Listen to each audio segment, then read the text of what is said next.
We're working to connect a region of over 600 new bridges between our lands.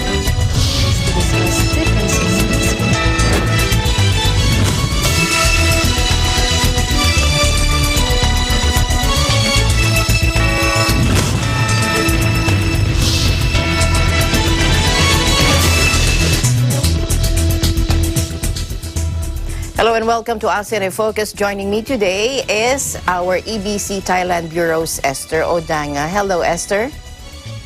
Hi, I'm Esther Odanga from EBC Thailand Bureau, bringing you the latest news in the dynamic ASEAN region. On today's headlines.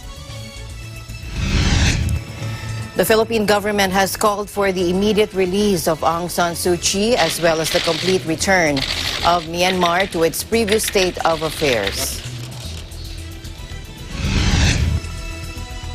Myanmar's military junta and the envoy sent by its toppled civilian government have launched contradictory claims over who represents the country at the United Nations, officials said Tuesday. And Malacanang assured that the country's healthcare system can handle a surge in coronavirus disease cases, including those of the South African variant. Indonesian authorities foiled an attempt to smuggle more than 600 birds and turtles kept in plastic baskets and iron cages from 3 trucks arriving in Surabaya's seaport in East Java.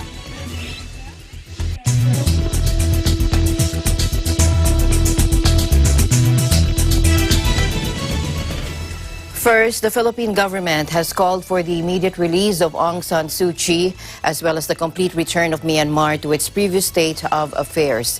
Philippine Foreign Secretary Teodoro Locsin said the first step should be the immediate release of Suu Kyi. He said the hurt of the small finger is felt by the whole body. Myanmar is not a small finger but a big part of the 2 hands that together make up the family of ASEAN, according to him. He also said our call is for the complete return to the previously existing state of affairs with respect to the preeminent role of Aung San Suu Kyi. Alongside, he said the army her father created for the protection of the people he led to freedom and the country he gave them at the cost of his life. This is what is needed, and the first step should be for the immediate release of Aung Suu Kyi and subsequent dialogue among the parties involved in their country's destiny. That is according to Foreign Affairs Secretary Teodoro Locsin Jr. during the informal ASEAN Foreign Ministers meeting on March 2. He also said, as earlier mentioned, the hurt of the small finger is felt by the whole body. Myanmar is not a small finger but a big part of the 2 hands that together make up the family of ASEAN 10, unquote. In a reiteration of Manila's previous position, Locsin said the country remains cognizant of the Army's role in preserving Myanmar's territorial integrity and national security.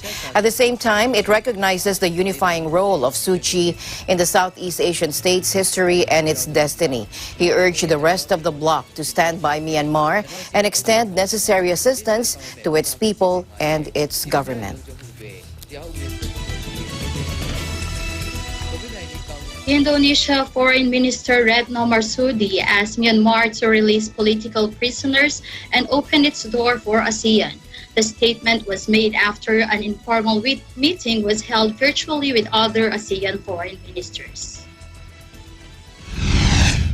Kondisi yang kondusif bagi komunikasi dan dialog harus segera diciptakan, termasuk melepaskan tahanan. Komunikasi dan dialog internal antara sesama pemangku kepentingan di Myanmar tentunya selalu menjadi pilihan terbaik. Namun, Indonesia yakin bahwa ASEAN juga siap untuk memfasilitasi dialog tersebut jika diminta. Restorasi demokrasi kembali ke situasi normal harus terus didorong. Indonesia menegaskan keinginan, kepentingan, dan suara rakyat Myanmar harus dihormati. Bagi Indonesia, keselamatan dan kesejahteraan masyarakat Myanmar adalah prioritas nomor 1. Oleh karena itu, Indonesia mendesak Security Forces Myanmar untuk menahan diri dan tidak menggunakan kekuatan dan kekerasan. ASEAN bertemu untuk membahas dan mencari penyelesaian. Namun demikian, it takes two to tango. Keinginan dan niat baik ASEAN untuk membantu tidak akan dapat dijalankan jika Myanmar tidak membuka pintu bagi ASEAN. Respecting the principle of non-interference is a must, and I'm sure that no single ASEAN country has intention to violate this principle. But at the same time, upholding and implementing values of democracy, respect of human rights, good governance, rule of law, and constitutional government are equally important.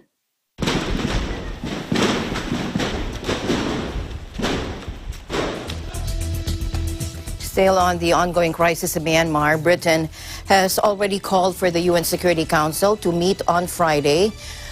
Diplomatic sources said as security forces have steadily stepped up their use of violence against anti-coup demonstrators in the Southeast Asian nation.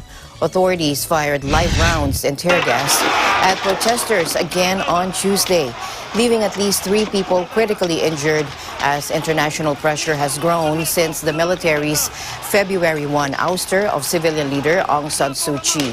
The UN meeting would be behind closed doors at 1500 GMT under London's proposal, according to sources, as were the Council's discussions a day after the coup. Soldiers and police have steadily stepped up their use of force, deploying tear gas, water cannons, rubber bullets, and increasingly live rounds after weeks of mass protests. Sunday was the bloodiest day since the military takeover, with the United Nations saying at least 18 protesters were killed across the country. Now, AFP couldn't independently confirm the 11 deaths. Another rally turned violent Tuesday in the northwestern town of Cali, where security forces opened fire on protesters, according to medics who witnessed the events and treated those wounded. Thousands of people gathered for the funeral of 23-year-old student Ngayong, who was shot dead during a protest in Myanmar's main city, Yangon, on February 28.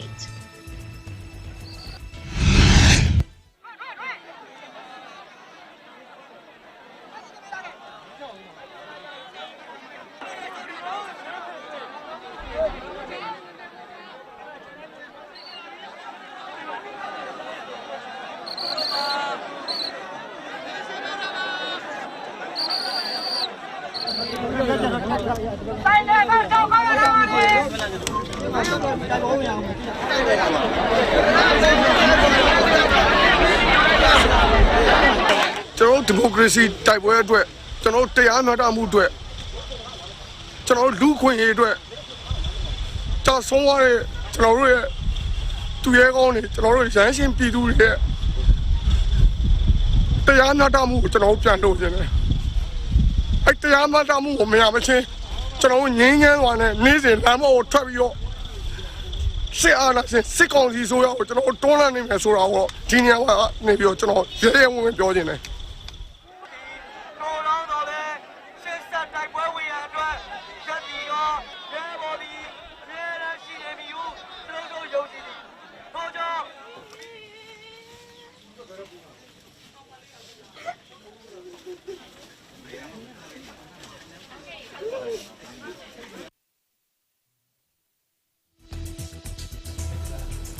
Now, earlier, British Foreign Secretary Dominic Raab said, quote, "We need an end to the indiscriminate violence in Myanmar." Let's listen in.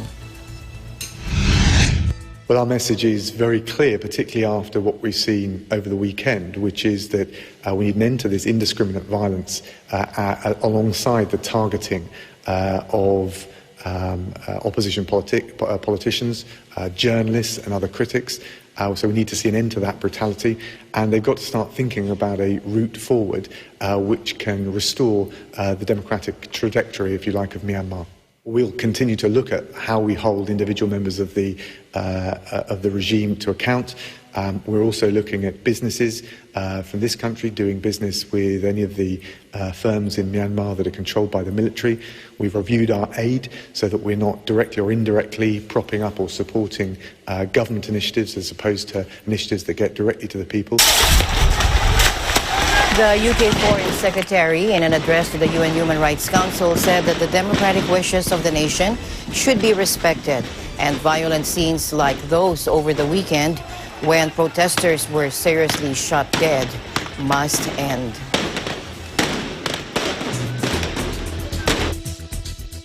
Meanwhile, the World Health Organization, or WHO, said it was concerned about the reported arrest of health workers in Myanmar. The organization said it could affect the response to COVID-19 and the delivery of other essential health services. Let's listen in. We're also concerned about the reported arrest of health workers in Myanmar that could affect the response to COVID-19 and the delivery of other essential health services.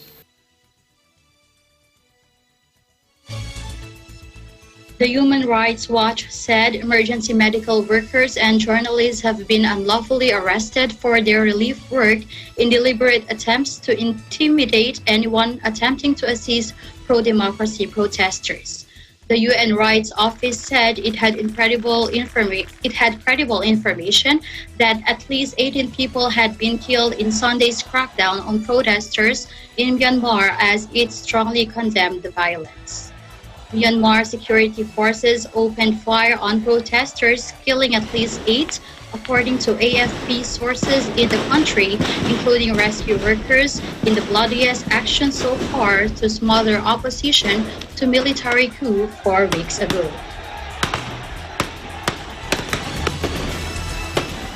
Meanwhile, Myanmar's military junta and the envoy sent by its toppled civilian government have launched contradictory claims over who represents the country at the United Nations, according to officials.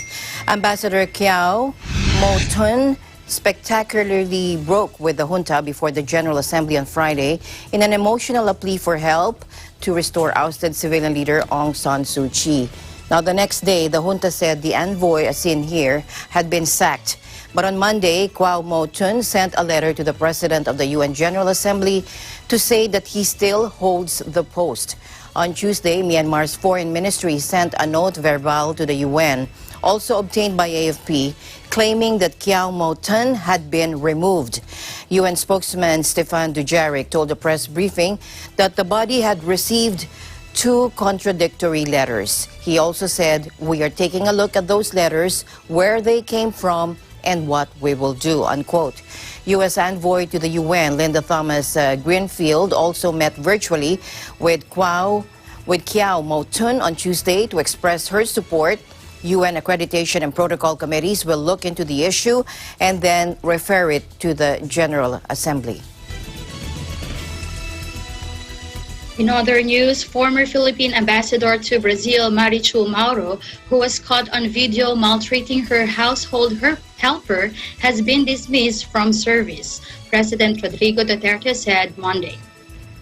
Mauro was recalled in October last year to explain the physical abuse against her service staff. She was charged on November 9. Let's watch this. Inaprubahan po ng Pangulo ang rekomendasyon na sibakin sa pwesto ang dating embahador ng Pilipinas sa Brazil dahil sa kanyang pananakit sa kababayan nating kasambahay. Bukod pa po sa pagsisibak, forfeited po ang kanyang mga retirement benefits at hinding-hindi na po siya makakabalik sa serbisyo sa gobyerno. Hindi ko po alam kung anong gagawin niya, pero hayan po, yan ang kanyang parusa sa kanyang pagmamalupit sa kanyang may bahay. Hindi po may bahay, kasambahay. Sorry po, kasambahay. Malapit po ang puso ng ating presidente sa maliliit at nawa ay magsilbing itong aral na tratuhin ang bawat tao, matanda, bata, lalaki, babae, mahirap, mayaman, kasambahay, katrabaho, ng tama at pantay-pantay. Duterte said the dismissal order comes with accessory penalties such as cancellation of eligibility, the forfeiture of her retirement benefits, and perpetual disqualification from ever holding public office. Mauro will also be barred from taking civil service examinations.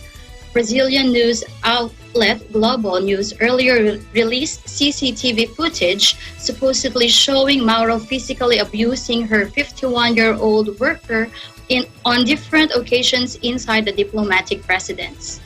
In separate incidents, she was seen throwing a piece of cloth at the household worker's face and pulling her ears to the point that the Filipina was crying.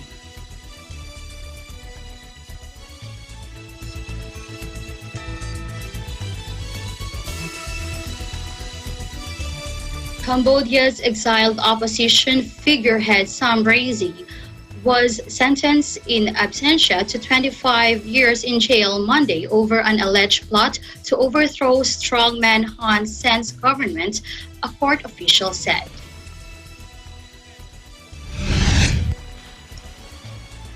Rainsy has lived in France since 2015 to avoid jail for several other convictions he says are politically motivated.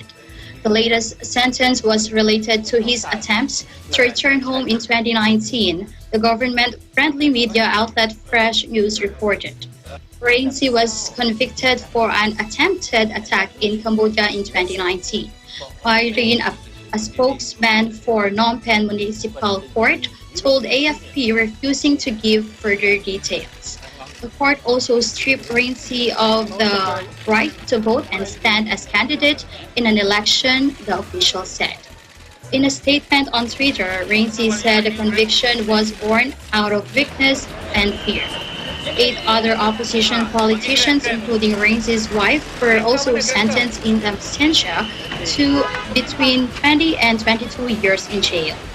Human Rights Watch denounced the outrageously harsh prison sentences as intended to slam the door shut on these exiles ever returning to Cambodia.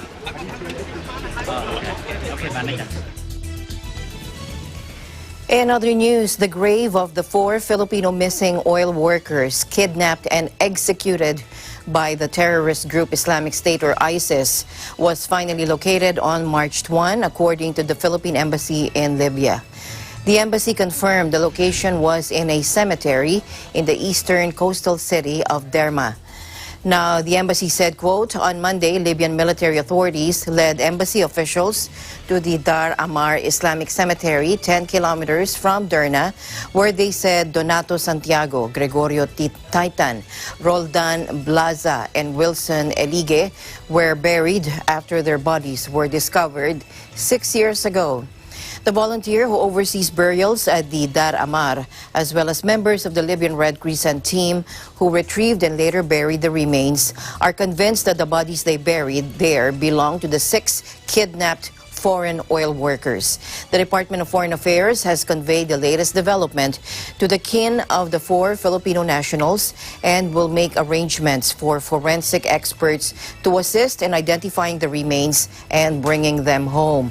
The 4 have been missing since they were abducted, along with 2 co-workers from Austria and the Czech Republic by ISIS militants who attacked the Ghani oil field in southern Libya back in March 6 of 2015. Embassy Chargé d'Affaires and Head of Mission El Mercato said nothing much had been heard from the kidnapped foreign oil workers until 2 years later, when a video showing their execution was found in a laptop seized from slain ISIS fighters in Derna. The 6 who were employed by the Austrian contractor Value Added Oil Services had since been presumed dead, although their bodies were never recovered. Sometime in 2018, the embassy was informed that the remains of the 4 missing Filipinos could be among those that have been recovered by the Libyan Red Crescent in various parts of Derna and later buried there. However, due to the unstable security situation, the embassy was not able to send a team to Derna to search for the 4 Filipinos. It was only in October last year that embassy officials were able to travel to Benghazi and request the assistance of authorities in finding the 4.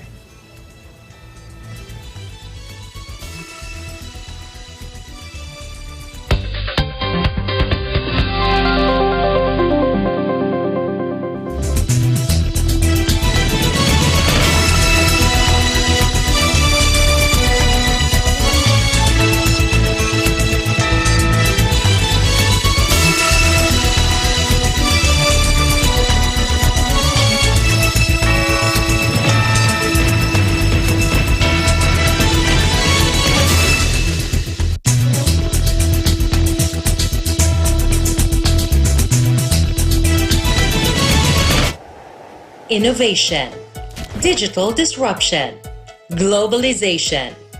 Startups, micro, small, and medium enterprises, as well as large corporations, all face interesting challenges in the market today.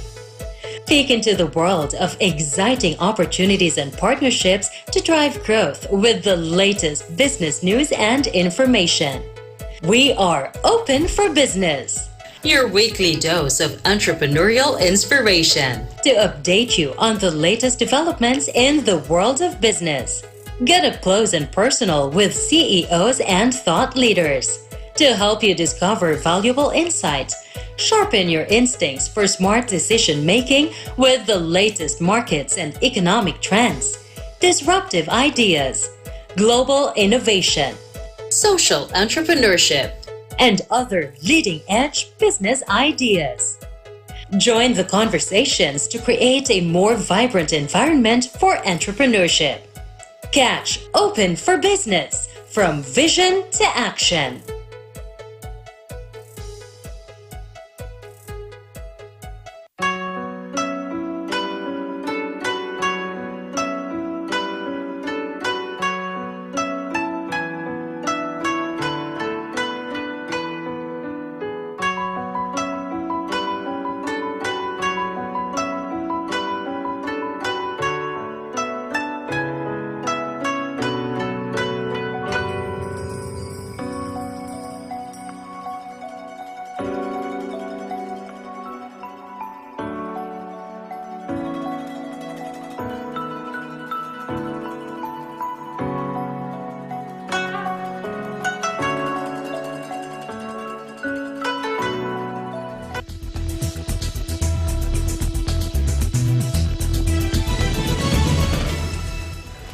Welcome back. Back in the Philippines, Malacanang assured that the country's healthcare system can handle a surge in coronavirus cases, including those of the South African variant. Presidential spokesperson Harry Roque made this statement after health authorities reported 6 cases of the South African COVID-19 variant in the country. Let's listen in. Maski meron ng bakuna, mask, hugas, iwas at bakuna. Ngayong nandyan ang bakuna, bakit naman tayo hihindi, lalo nang meron ng mga bagong variants at lalo na kung ikaw po ay isang medical frontliner. So it does not make sense po na mag-antay pa ng bakuna na hindi narariyan, samantalang nandyan na yung protection po ng bakuna na available at pwede nang kunin. No? Now, binabantayan po talaga natin, pero alam nyo naman ang ating quarantine qualification, ang kinukonsidera yung 2-week attack rate, yung average daily attack rate, at pinaka-importante, yung healthcare utilization rate. Hindi po natin ma-deny na talagang habang nandiyan ng COVID, talagang mas maraming mahahawa. Ang importante, nasa posisyon tayo na bigyan ng medical attention at tulong yung mga nangangailangan. At kaya po talagang ang determinative ultimately is yung healthcare utilization rate natin. Sa ngayon, wala pa tayong konkretong data na magkaiba ang clinical presentation ng mga bagong variants na ito. No? So in general, it's still the same as what the old variant has. No? The only difference here, as of now, na-established talaga is the increase in the risk of transmissibility. Now, the implication of these new variants in the vaccine, yun ang tinututukan ngayon ng mga vaccine companies. Now, in fact, there are vaccine companies that are already testing its efficacy against this new variant. But for now, it is not yet a concern here in the Philippines because itong mga pumapasok na variant, konti pa lang, no? And that's the reason why na we really have to enhance the rollout so that time will come na hindi tayo maabutan din ng maraming variant ng ganitong klaseng na will also lessen the efficacy of this vaccine. Earlier, Health Undersecretary Dr. Maria Rosario Verire allayed fears that COVID-19 vaccines would offer less protection against the South African variant, saying that while variants might lower the efficacy rate, it still provides protection against severe illness. The UK variant was first detected in the country on January 13, meanwhile, with confirmed local transmission in the Cordillera Administrative Region.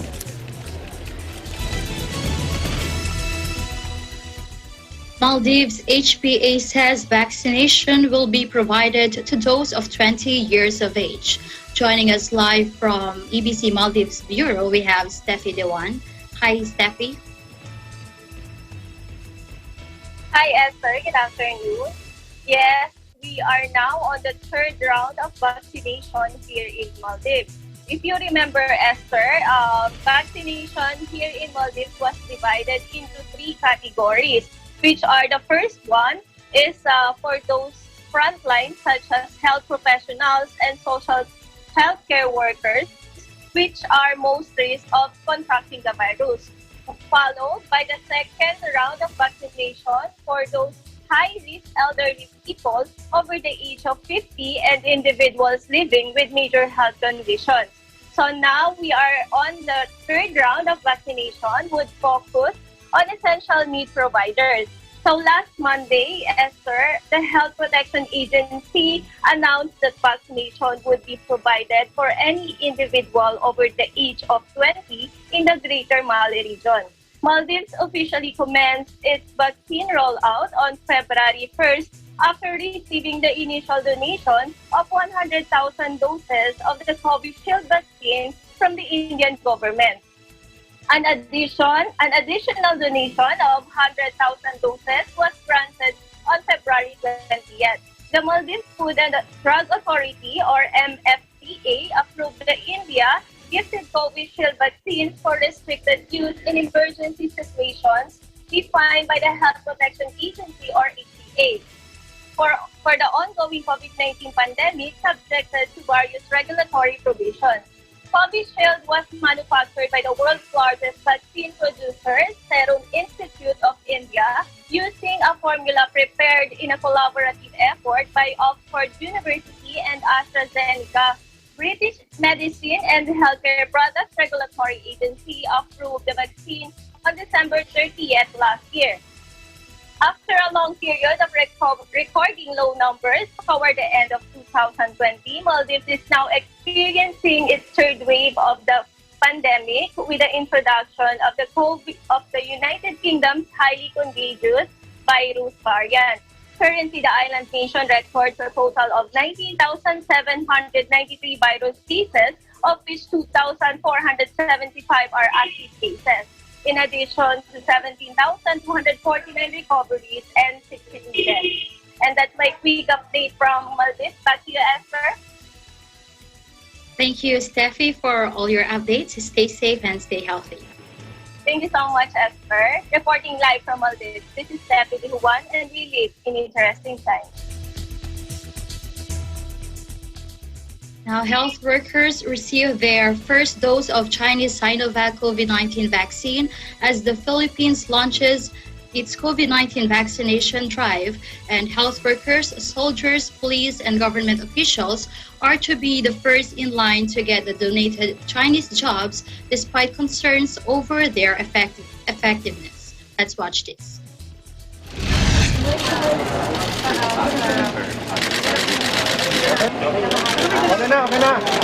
Siguro with this vaccine, actually this is really the bridge towards normalcy.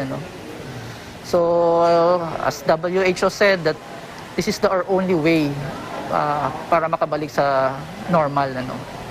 So this is sort of a bridge to normalcy.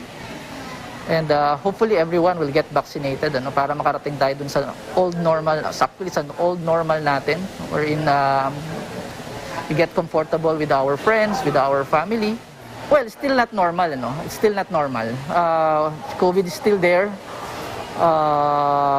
But you know that there is a hope, Mayroon tayong pag-asa that sooner or later we will go back to normal. Ganun pa rin naman po yung mga unang pag-iingat, ganun pa rin, wala naman magbabago. Ganun pa rin gagawin ko. Wala naman akong babawasan sa mga safety protocols.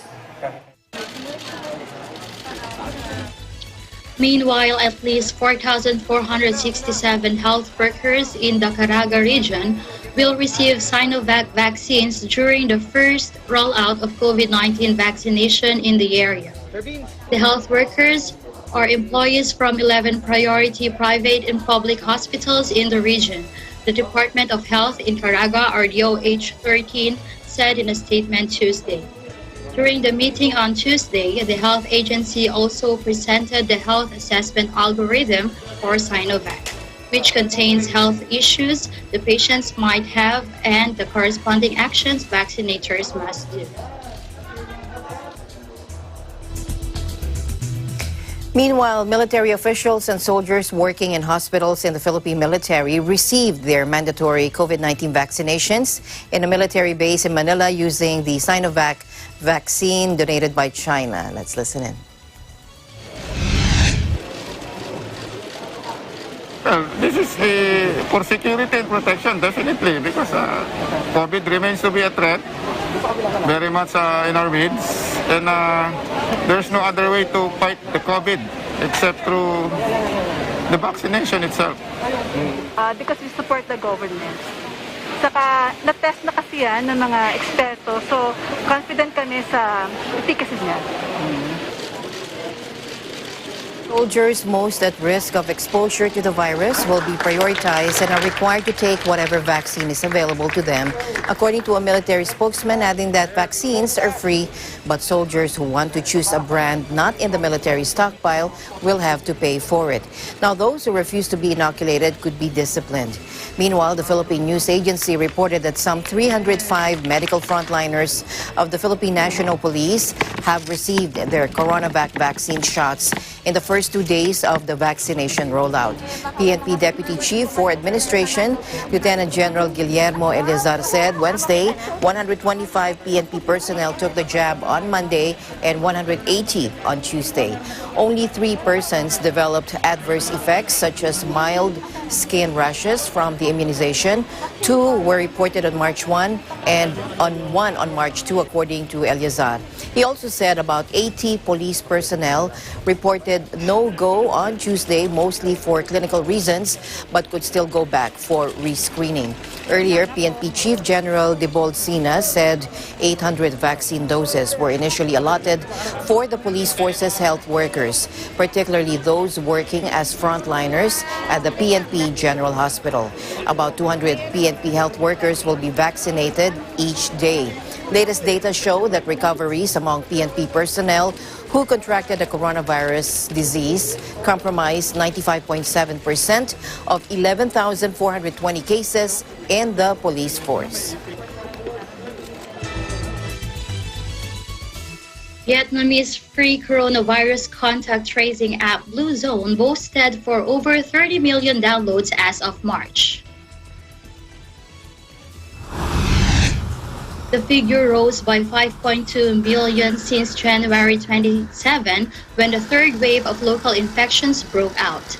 Da Nang, the epicenter of Vietnam's second coronavirus wave, took the lead among localities nationwide with 42.31% of local population installing the app for 47,937 downloads. Blue Zone, developed by technology firm BCAV and the Ministry of Information and Communications, is a Bluetooth-based app that helps determine if a person has come into contact with a COVID-19 patient.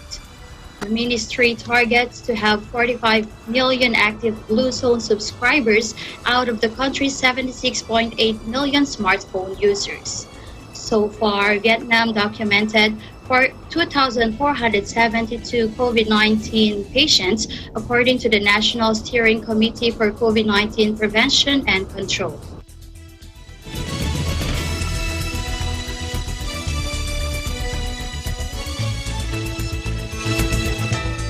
Don't go away. ASEAN in Focus. We'll be right back.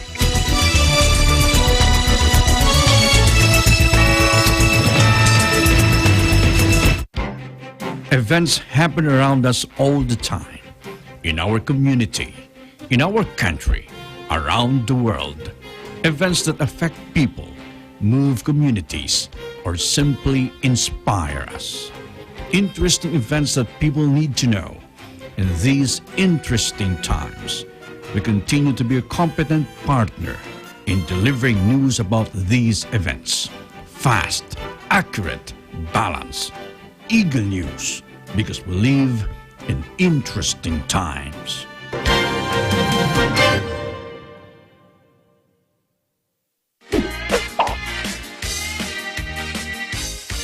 Bakit po ayaw ni Papa di mag-celebrate ng birthday niya? Hindi mo kailangan yun. Ang dami ka lang hindi nagawa si Papa para sa birthday niya. Alam mo, pwede pa natin ang gawa ng paraan para matupad lahat ng mga birthday bucket list ni Papa D. Alam ko na. Ha? It's no! Oh, left rock! Oh! Yeah, baby! Oh, yeah!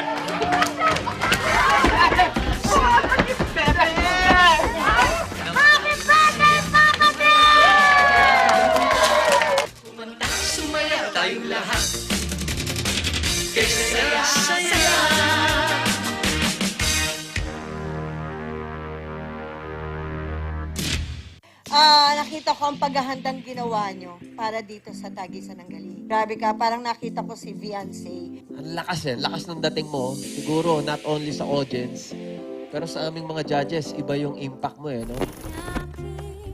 And new batch of talents ang makakasama natin na magpapamalas ng kanilang natatanging galing sa sayawan. This is Tagisan ng Galing Part 2 Dance Edition!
Welcome back to the program.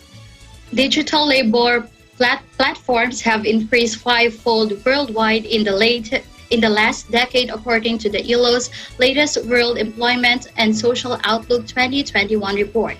This growth has underlined the need for the international policy dialogue and regulatory cooperation in order to provide decent work opportunities and foster the growth of sustainable businesses more consistently. Here's Mr. Guy Riders, ILO's Director General. Let's listen in. The explosive growth of these platforms, fivefold increase in these platforms over the last 10 years, and then going beyond that headline, firstly, the concentration of their presence in a relatively limited number of countries, but the transformational change they're bringing to the world of work. Their operations bring out very, very fundamental questions of working conditions, access to social protection, minimum wages, whether these people working on the platforms are employees or independents. It brings us really back to the fundamentals of how we organize the world of work, and really brings back also many of the issues that characterize the ILO's centenary Future of Work initiative. I do think this is a groundbreaking report because I know of no other place where so much evidence is brought to one place about how these platforms operate, the opportunities they generate, which are real, but the challenges as well that come with them.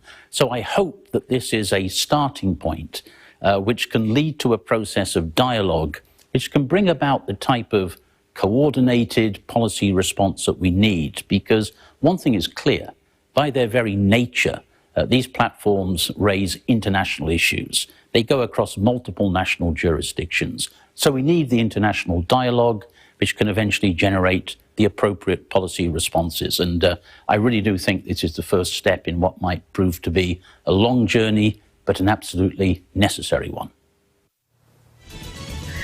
In its new report, World Employment and Social Outlook 2021, ILO outlined challenges for digital platform workers, including overworking conditions, hours and income, and a lack of access to social protection, freedom of association, and collective bargaining rights. The COVID-19 pandemic has further exposed many of these issues. ILO noted that working hours can often be long and unpredictable, wages low, and on some platforms, a significant gender pay gap exists. Businesses also face challenges such as those relating to unfair competition, non-transparency with regard to data and pricing, and high commission fees, it added. Its findings are based on surveys and interviews with some 12,000 workers and representatives of 85 businesses around the world in multiple sectors. Meanwhile, Goldman Sachs top attorney is stepping down. U.S. media reported Tuesday the latest senior executive to depart the storied investment bank. Karen Seymour, general counsel for Goldman Sachs and a key figure in settling a U.S. probe over the 1MDB scandal, will be succeeded by Kathy Rumler, who currently heads Goldman Sachs Regulatory Affairs, according to Bloomberg. Seymour played a central role in negotiating a $2.9 billion criminal settlement with the U.S. Department of Justice that saw Goldman announced it accepted responsibility over the 1MDB, Malaysia's 1MDB scandal involving the disgraced Malaysian sovereign fund. But the 1MDB settlement was structured in a way that didn't significantly limit Goldman's ability to do business. Before her time at Goldman, Seymour worked for the U.S. Attorney's Office in New York, where she led the prosecution of Martha Stewart for obstruction of justice connected to a probe of stock trades. Goldman declined to comment to AFP. Now, Seymour's exit follows the departure of Goldman partner Omer Ismail, who had been heading the Marcus Consumer Banking Unit. Ismail will join retail giant Walmart to work on a financial technology startup, according to the Wall Street Journal over the weekend. The company did not respond to a request for comment.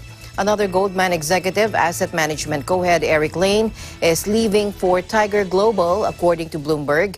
Lane will join Tiger as president and chief operating officer, according to a person familiar with Tiger's thinking.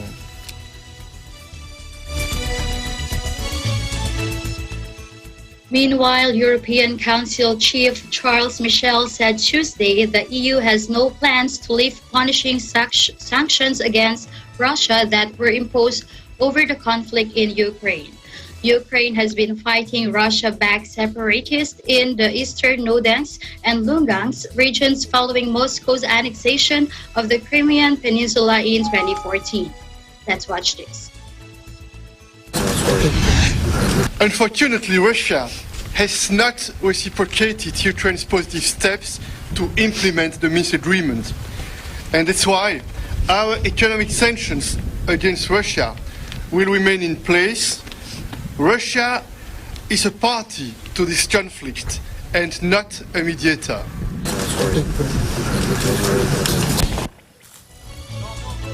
Ukraine and its Western allies accuse Russia of sending troops and arms to support the separatists.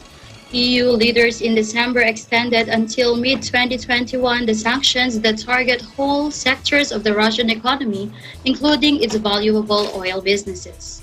The measures over Russia's role in the conflict were first imposed after Malaysian Airlines flight MH17 was shot down over rebel-held eastern Ukraine in 2014 and have since been renewed every 6 months. Russia has denied involvement and has before proposed alternative theories, including that MH17 may have been downed by a Ukrainian fighter plane or a Ukrainian BOHOL missile.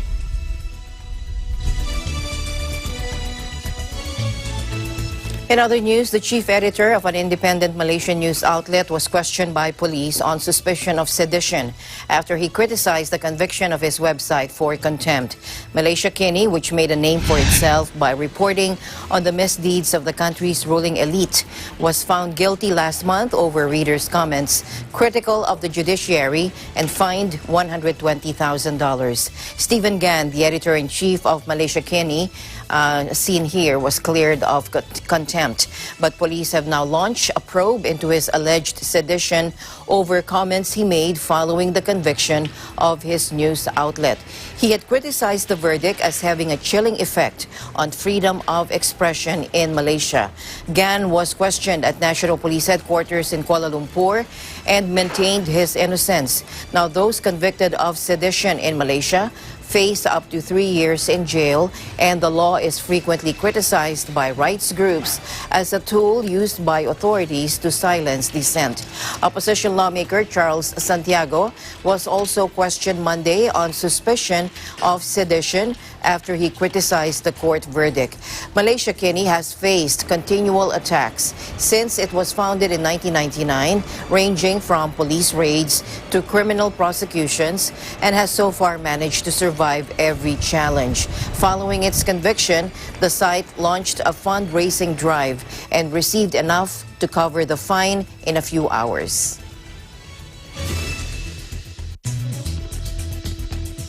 Indonesian authorities foiled an attempt to smuggle more than 600 birds and turtles kept in plastic baskets and iron cages from 3 trucks arriving in Surabaya's seaport in East Java. Among the smuggled wildlife were 6 white cockatoos and 19 blue-streaked lorry, both listed as protected species in the country and endemic to Indonesia. Kita mendapat informasi bahwa kapal Dharma Rujitra dari Makassar itu membawa burung yang tidak dilengkapi dengan surat yang seharusnya, yang harus dipenuhi, surat resmi, surat karantina, dan lain-lain. Atas itu mendarat, waktu sampai kapal kita lakukan pemeriksaan. Kita telusuri, ternyata ditemukan ada 3 truk yang mengangkut burung ini. Kita sudah tahu modusnya, lokasinya, sudah pengalaman bahwa itu pasti di belakang supir. Dan kita dengan kode-kode tertentu, pasti burung itu berbunyi. Officials seized more than 600 birds and turtles kept in plastic baskets and iron cages from 3 trucks arriving in Surabaya seaport in East Java on Wednesday. Among the smuggled wildlife were 6 white cockatoos and 19 blue-streaked lorry, both listed as protected species in the countries and endemic to Indonesia. The International Union for Conservation of Nature listed white cockatoo as an endangered species, while blue-streaked lorry is listed as near threatened. Poachers also attempted to smuggle hundreds of turtles, cross-beard starlings, and white-faced cocoa doves. 5 men have been detained and are being questioned for their alleged involvement in the smuggling. They could also face up to 2 years in prison and $140,000 fine if found guilty. The poachers allegedly used 3 trucks to smuggle the animals from Makassar in South Sulawesi to Surabaya and hid the baskets and cages filled with birds and turtles underneath the driver's seat and on the roof. According to wildlife trade watchdog Traffic, Indonesia is home to more than 130 threatened bird species, second only to Brazil. However, many of the exotic birds are threatened by illegal trades in the country that sees the animal as pets and status symbols. In 2017, Indonesian authorities found some 125 exotic birds stuffed inside drain pipes during a wildlife smuggling raid.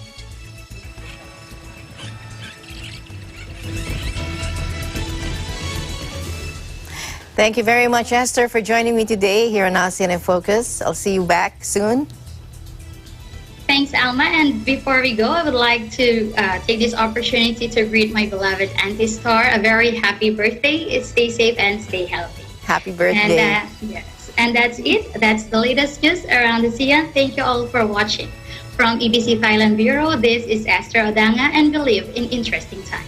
And a special shout out to Brother Waylon Regalado, who's always watching us. Thank you very much po. I'm Alma Angeles. We'll see you back tomorrow. We live in interesting times.